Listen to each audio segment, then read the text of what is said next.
well as Julie Andrews. But our financial planner, Rob Wilson, does have a few of his favorite things with a Christmas wish list. And then Christmas just being a few days away, it's an opportunity to talk about some of his favorite financial things for the holidays. Rainbows on roses, whiskers and kittens. I can't sing it even a little bit, no. You're not going to even try? Don't even ask. Brown paper packages tied up in strings? Not happening. These are a few of them. How are you? I'm terrific. How are you? Good to see you. Merry Thanks Christmas. for having me. Same to you. Thank you. I know that there are an awful lot of things that this time of year you're trying to get your financial house in order. You're trying to get that lined up. We want to talk about, though, about some ideas for an entrepreneur, for a business person, for anybody that's thinking about their finances. Right. I've talked about a lot of different things over the past year, so I figured if Oprah can do it, you know, hey, I can do it too, and talk about some of the favorite things that I've mentioned over the past year that I think people should be mindful of as we end the year here. And I think the first thing you want to think about, especially in an economy like this, is that at some point maybe you just have to earn more money. But when you think about the tools that are available to you, one of my favorite things are the web tools that we can use now: Facebook, YouTube, Twitter, LinkedIn. I mean, if you would have told a business owner or someone that was trying to start something, even 5 or 10 years ago, that these types of tools would be available to you and they would be absolutely free, they would have thought that you were crazy. And so you've got to take advantage of these. I mean, there are 500 million people who use Facebook.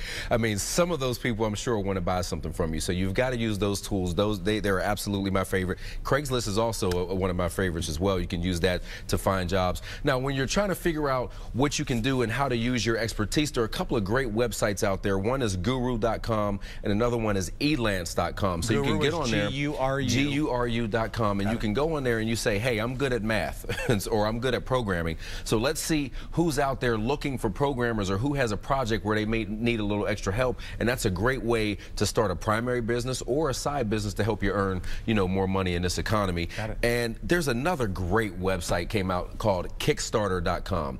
And basically they say if you have a creative project, you talked about movies earlier, music, art, something creative that you need money to get off the ground, you can set up a project on this website and people can donate directly to your project and you don't have to pay the money back. Now, how cool is that? Now, why would they do that? Because they want to be involved in starting a new company? Well, Kickstarter does it because they take a little percentage of the donations that come in, but basically they just create a way for you to post a project. You can tell all your friends about it, family, they can forward it around, and if they want to help support that, it's a very easy way to do. So it's not necessarily going out there and coming up with venture capital as much as it is putting the word out to people that you already know, hey, help me out. Right, you may only need $5,000, $10,000 just to get something off the ground. So great idea, I think that is.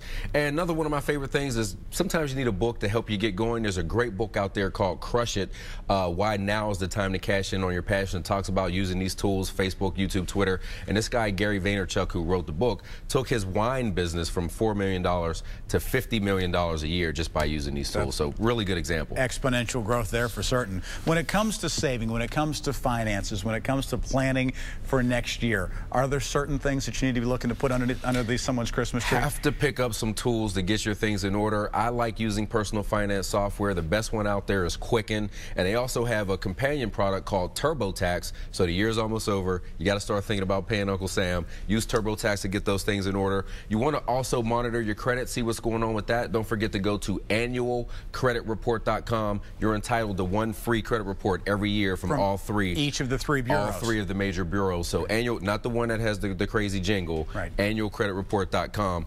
And you also want to start talking about starting investing. Sharebuilder.com is a great site. The trading is very cheap on there. And if you don't have a bunch of money to start with, you can actually start buying fractional shares. So let's just say Apple's trading at $300 a share. Yeah. You don't have that much money to put into it. You can start buying fractional shares. Great way to get started. So you've got $100, but you want to be in on the iPad, the iPod, et cetera, et cetera. Yeah, you can buy a fractional share of Apple. And if you're a little more advanced, try Fidelity.com. Very good website. Lots of great research there if you want to do a little bit of your own research and investing. Don't have a whole lot of time left, but one of the things that you're wanting to encourage people, don't skimp when it comes to your clothing. Don't skimp when it comes to making sure that you're ready for certain basics next year. Lots of ways to save money. Netflix is awesome. You know, if you don't have a bunch of money to go on movie night, $7.99 unlimited streaming movies to your computer or your TV. You want to save on your wardrobe, Gilt.com or Beyond the Rack. You can save upwards of 70% on designer clothes.